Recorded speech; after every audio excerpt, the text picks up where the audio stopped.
So what we discovered is that to power the sun requires a source of energy that we have not discussed yet. It is not electromagnetic energy in the internal structure of an atom. It is not gravitational energy. Where else can you mine potential energy? This was a puzzle until the 20th century, and the answer, of course, is nuclear energy. And so we'll have to learn a little bit about the structure of the nucleus. And we talked, when we mentioned the nucleus and its construction out of protons that are positive and neutrons that are neutral, that there's a big puzzle. That's a collection of positive charge without any negative charge, and there's a very strong electrostatic repulsion between all these charges. Remember, electric forces, like gravitational forces, decay with distance, like 1 over r squared. These are the forces at distances of 10 to the minus 15 meters, the size of a nucleus. These protons are very close up against each other. There's a huge repulsive force between them. But nuclei don't fall apart. Something must hold them together, so it's natural to conjecture, and later to verify, the existence of a very strong attractive force that binds the nucleons to each other and overcomes this electrostatic repulsion. How strong is the force? Well, strong enough to overcome the electrostatic repulsion between protons in a nucleus, and that's a very strong force indeed. On the other hand, we know that this force cannot extend beyond the confines of the nucleus too far, because if it did, then the nuclei of 2 neighboring atoms would attract each other and collapse on top of each other. And so, unlike gravitation and electromagnetic interactions that are long-range interactions, volumes interact, every part of the universe attracts every other part gravitationally, the nuclear force is a short-range force. At ranges larger than the size of a nucleus, it effectively decreases to 0. And so there's no interaction between neighboring nuclei. We don't have a problem. We have this very strong force. And this brings up the idea that maybe just as rearranging electrons led to the liberation of electrostatic potential energy, maybe rearranging nucleons inside a nucleus can liberate nuclear energy. And we've learned a lot about nuclear energy. The way to parameterize the amount of potential energy liberated in creating a nucleus, similar to the way we computed the gravitational energy liberated in creating the sun, is to say, imagine starting with a bunch of nucleons, put them together. Of course, you'll have to input a lot of energy to get them close to each other, because at large distances the electrostatic repulsion will dominate. But once they get close, there's a strong attractive force. They'll crash into each other and liberate a lot of energy, producing a nucleus. The question we want to ask is, if you have a whole bunch of nucleons, what's the most efficient way to pack them together? To do that, we measure the total liberated energy. Nuclear minus electrostatic, the total difference, the total energy gained by constructing nuclei out of a bunch of nucleons, and we want to do that energy per nucleon, so that if you have some fixed number of nucleons, what's the most efficient way to pack them? And one would think that because we have this very strong attractive interaction, then certainly a hydrogen atom is not a good way to produce efficient packing. A hydrogen atom is a proton. It's not interacting with anybody. It hasn't liberated any potential energy. But one would think that very heavy elements like uranium, big nuclei where there's a lot of nuclear interactions, would be the ones that liberate the most energy. And what this plot shows us, we have here atomic number, or number of nucleons, mass number running to the right, and the average energy liberated per nucleon going up, and we see that the most stable configuration is not a bunch of uranium nuclei, but a bunch, as many as you have nucleons for, of iron nuclei, the sort of intermediate range. Intermediate-sized nucleus is the most efficient packing. And the explanation for this is an important one. The explanation for this is very close to the discussion we had of the crossover between short-range chemical forces that are short-range but very strong and act on the surface, and long-range gravitational forces at about a size of a kilometer in the solar system. A similar thing happens with nuclei. What goes on is that if you have a great big uranium nucleus, then a proton that is located on this side of the nucleus and a proton on that side of the nucleus basically are too far apart to really interact through the strong force, so they do not attract each other. Remember, the attraction falls to 0.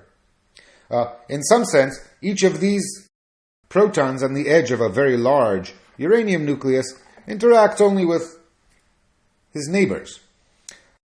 What that means, on the other hand, the electric forces between these protons decay only as the distance squared. Those are long-range forces, so these guys definitely do repel each other through electrostatic forces, and therefore the sort of efficient way to arrange the energy, just as we saw, this is really analogous to the discussion of what holds a mountain together, is to cleave this nucleus in two, perhaps. We now have lost all the nuclear energy that was involved in the bonds along the place we cut, but when these two positive subnuclei are created, they are two positive charges very near each other, they repel with a great electrostatic repulsion. That produces a lot of energy as they accelerate away, and the net result is a gain in energy. And so what we see indeed is that the most efficient way to pack is iron, and nuclei heavier than iron are not efficient packing, and by rearranging their nucleons, they can liberate energy. Well-known case is the case of fission. This is the case exactly where this nucleus of californium breaks into cadmium and tin and some debris, some extra neutrons flying around, and in the process liberates essentially the electrostatic repulsion that once these two nuclei are free, they are repelled and proceed at great energy to move away from each other. Another popular mode of breaking up if you're a heavy nucleus, we see here seborgium emitting an alpha particle. Remember, an alpha particle is just a helium nucleus, 2 protons and 2 neutrons, and the seborgium decays to rutherfordium. So both of those modes occur in heavy nuclei. They liberate a lot of energy. This was the radioactive energy that heated up the interior of Earth. Remember, that was the 89 watts per meter squared or 87 watts per meter squared that were bubbling up from nuclear reactions in the core. But it's not going to be enough to power the sun, because in the sun we don't have rutherfordium or californium or uranium. We have hydrogen. And hydrogen, remember, is way on the other side of the divide. Hydrogen atom nucleus is just a proton. It's not bound to anything. Of course, if we could make bound states of protons, maybe we could gain, but there are no bound states of protons only.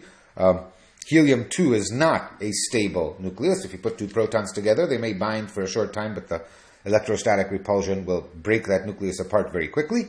And so the first really stable nucleus, and it's a very stable nucleus indeed, is helium-4, that alpha particle. If you can make a helium nucleus out of the hydrogen, you will have gained all this energy. That's very good. The problem is that to make a helium nucleus, you need 2 protons, 2 neutrons. The sun is full of protons, but there's no neutrons, essentially. Where do you get the neutrons? We can't, using the strong force, convert protons to neutrons, but we know that somebody can. And the reason we know that somebody can is because we talked about beta decay of nuclei, and we see here sort of the decay of fluorine to oxygen. And what's going on here is, since this is a positive beta decay, you can look at the atomic number and see that, in fact, one of the protons in the fluorine is being converted to a neutron. So fluorine is decaying to oxygen with the emission of a positron. And there's also the inverse reaction, in which here carbon-14 converts one of its neutrons to a proton, becomes nitrogen-14, and emits an electron. And so we know about these decays. In fact, a free neutron decays to a proton within about 15 or 16 minutes. And so there is this thing called the weak nuclear force, probably better called the weak interaction, which mediates these decays. It is possible for one elementary particle to be converted to another elementary particle. And this is a very confusing thing, so we have to sort of stop. We're not going to discuss the physics of the weak interactions, fascinating though it is, in detail, but we need to set some ground rules. So, what is this? Can a force magically convert one particle into each other? We understand that a force can cause a rearrangement of the constituents of a particle. So one could imagine maybe that a neutron is really just a very, very tiny hydrogen atom. There already were a proton and an electron inside the neutron, and then they just fell apart. The answer is no. It's a very bad idea to think of a neutron as a hydrogen atom. There was no proton inside the neutron. The neutron honestly decayed to a proton and an electron. And yes, the weak interactions can change one particle to another, but there are going to be some rules that we need to understand. And then there was this third object there. It's called an anti-electron neutrino. So the Greek letter nu stands for neutrino. The bar says anti, and the subscript E makes it an electron neutrino. And what all that means, we'll have to understand. So let's set the rules. What can interactions do? What can they not do? They can't do anything they want. The rules, basically, it turns out, are restricted to our good old-fashioned conservation laws. That's why we made such a big deal about them when we were learning. Now, there's a tricky business here. We're stepping into the beginnings of relativity when you allow particles to decay. We will spend almost an entire week understanding relativity later in the class. For now, I'll just say the words. We had in Newtonian physics a conservation of energy and, of course, conservation of mass. In relativistic theories, those are combined in the conservation of the sum of energy and mass. Mass is a form of energy. There's the famous conversion ratio, the square of the speed of light. We will talk about this.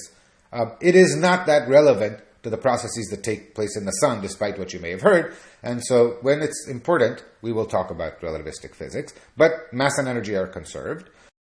Momentum is conserved, just as it always was. Angular momentum is conserved. If you're dealing with elementary particles, you need to remember that elementary particles carry intrinsic angular momentum. It's called spin. You could imagine that a proton always spins, and this rotation is at a constant rate and points in some particular direction. And then there are the other kinds of conserved quantities that are not to do with motion. We talked about electric charge. Electric charge is conserved. No matter what processes go on, the total electric charge in any region of the universe doesn't change unless charge is flowing in or out. And then there's a new one that we discover as we start to develop particle mechanics, and that is a property called electron number. An electron carries electron number. A proton, obviously, has 0 electron number, as does a neutron. An electron number we'll see is conserved, and this restricts what can happen in interactions involving electrons. And the interactions we're going to study are the weak interactions. What makes them weak? We said they're not really a force. They are things that happen. The strength of the interaction essentially measures how frequently a reaction will happen. Weak interactions occur very slowly. They are rare. One out of many, many attempts will generate a reaction. The example is the neutron that survives as a free particle for 15 minutes. By particle standards, that's a very long time. So, who are the players? Well, here's a list. We're into particle physics now, of all of the particles we have, or should be discussing. And they include, well, I'll start at the bottom. We have our friend, the photon, denoted by gamma, hence gamma rays. And I've written the quantities of their conserved charges. Of course, their momenta and energy depend which way they're moving, but a photon is a neutral particle. It carries no electric charge. It is not an electron, carries 0 electron number. And then here we have our proton, neutron, and electron with their known electric charges and with the fact that the electron carries a charge not carried by any of the others. And then there's this other interesting object. It's called a neutrino. And the neutrino was discovered because when neutrons decayed, studying the conservation of energy mass, it was discovered there was missing energy. It was the idea of Wolfgang Pauli to think that maybe there was a neutral particle that doesn't interact with anything, that is not detected by any of our detectors, sails right through the detectors, and produces and carries off the remaining energy. Since it was electrically neutral and didn't interact with anything, it was called a neutrino. We now know that these particles exist, and indeed are part of this. And in fact, an electron neutrino carries electron charge, electron number 1. And this will become important in what follows because the weak interactions of electrons and protons conserve electron number. What that means, in particular, is that when a reaction occurs, we need to balance all of these quantum numbers. They're all conserved. So, for example, the decay of a neutron into a proton plus an electron conserves electric charge because the neutron is neutral and the total electric charge of the products is 0. But it does not conserve electron number. Electron number was magically created. And indeed, this means that if you have a neutrino and a neutron, and they react, that can produce a proton and an electron.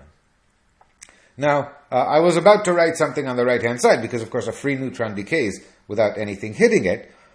This brings up the fact that there's this whole bottom line of the table, and it turns out to be another important principle of physics, that for every particle there is an antiparticle.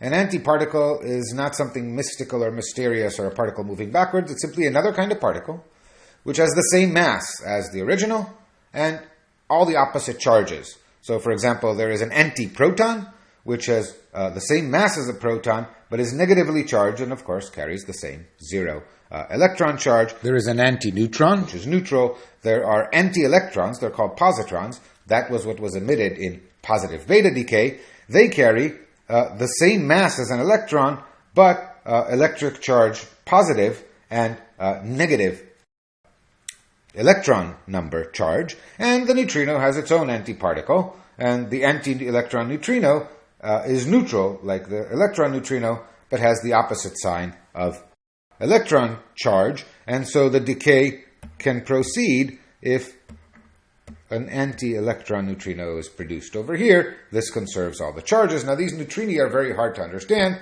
They interact only through this weak interaction, which, as I said, makes for rare events. So mostly they don't interact at all. In the time I've been talking about this slide, some millions of neutrinos have penetrated each and every of your fingernails.